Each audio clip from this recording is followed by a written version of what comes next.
Hallo Freunde, im heutigen Video erzähle ich euch vom großen Thermokarstkrater. Battaglia begann sich bereits in den 1960er Jahren zu bilden. 660 Kilometer nördlich von Jakutsk. Eins der Ereignisse, die zur Entstehung des Kraters führten, war die schnelle Abholzung der Wälder in diesem Gebiet. Die Baumkronen schützten die Erde während des heißen Sommers nicht mehr. Monate später begannen sich die Sonnenstrahlen allmählich zu erwärmen, alles wurde durch den Mangel an Luftfeuchtigkeit noch komplizierter. Zuvor kühlte es die Luft und den Boden ab, während es verdunstete. Aus den Blättern inzwischen gefällter Bäume. Eine Schlüsselrolle in diesem Prozess spielte die globale Erwärmung in den folgenden Jahren, die durch stetig steigende Temperaturen gekennzeichnet war. Das Eis zu schmelzen begann und der Battaglia-Krater immer weiter wuchs. Jetzt hat seine Länge bereits 1 Kilometer erreicht, er ist etwa 100 m tief und nimmt ständig zu. Fred Ginter vom Alfred-Wegener-Institut beobachtet diesen Ort zusammen mit seinen Kollegen seit 10 Jahren im deutschen Herbst anhand von Satellitenbildern. Um das Tempo der laufenden Veränderungen während des gesamten Untersuchungszeitraums zu ermitteln, wuchs der Krater in wärmeren Jahren schrittweise um etwa 10 m pro Jahr bis zu 30 m pro Jahr. Der Riss wird wahrscheinlich weiter wachsen, bis er sein Maximum im Grundgestein erreicht, bis der Senke einfach das Eis ausgeht. Alles hat seine Grenzen.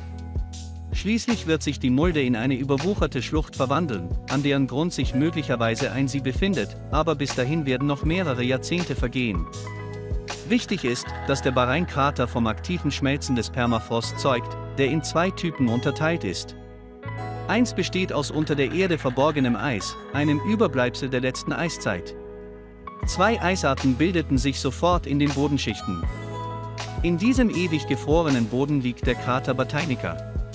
Das aktive Abschmelzen dieser Gesteinsschichten auf globaler Ebene kann zum Ausstoß großer Mengen an Treibhausgasen führen. Diese Gase gelangen wiederum in die Atmosphäre und beschleunigen die globale Erwärmung, da sich das Klima auf der Erde in den letzten 200.000 Jahren verändert hat. Es hat sich mehrmals geändert. Relativ warme Interglazialperioden wechselten sich mit kalten Eisperioden und menschlichen Eingriffen ab, die diese Prozesse beschleunigten. Es ist sehr wahrscheinlich, dass die Bildung ähnlicher Senken in Zukunft in einem Gebiet, das seit vielen Jahren mit Permafrost bedeckt ist, zu einem natürlichen Phänomen wird. Der Krater ist für Wissenschaftler unglaublich interessant. An den Hängen kann man gut die geologischen Schichten verschiedener Epochen beobachten, deren Zusammensetzung und Struktur uns etwas über vergangene Klimaperioden und auch über die Bewohner verraten. Die älteste der entdeckten geologischen Schichten entstand vor 200.000 Jahren. Der Boden im Krater hat den Forschern bereits eine Reihe von Fossilien zutage gefördert. Paläontologen haben die gefrorenen Überreste eines nördlichen Moschusbisons und eines Mammuts gefunden. Die Untersuchung des Kraters ist sehr wichtig, da wir nur sehr wenig über die Klimageschichte eines großen Teils Nordsibiriens wissen. Wenn die Dinge herausfinden, wie sich die Umgebung in der Vergangenheit verändert hat, können sie ähnliche Veränderungen in der Zukunft leichter vorhersagen. Es ist zu beachten, dass es sich um Ähnliches handelt. Ami-Senken gibt es auch in Kanada und Grönland, aber der sibirische Krater ist 2- bis 3-mal tiefer als die letzten beiden. Die genannten Wissenschaftler nannten Bata-Graphics als eines der weltweit wichtigsten Objekte zur Erforschung des Permafrost und des Weges zur Hölle. Wie sie den Krater auch nennen.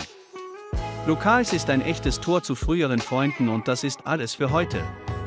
Geben Sie ihm ein Gefällt mir, abonnieren Sie den Kanal und wir sehen uns bald wieder.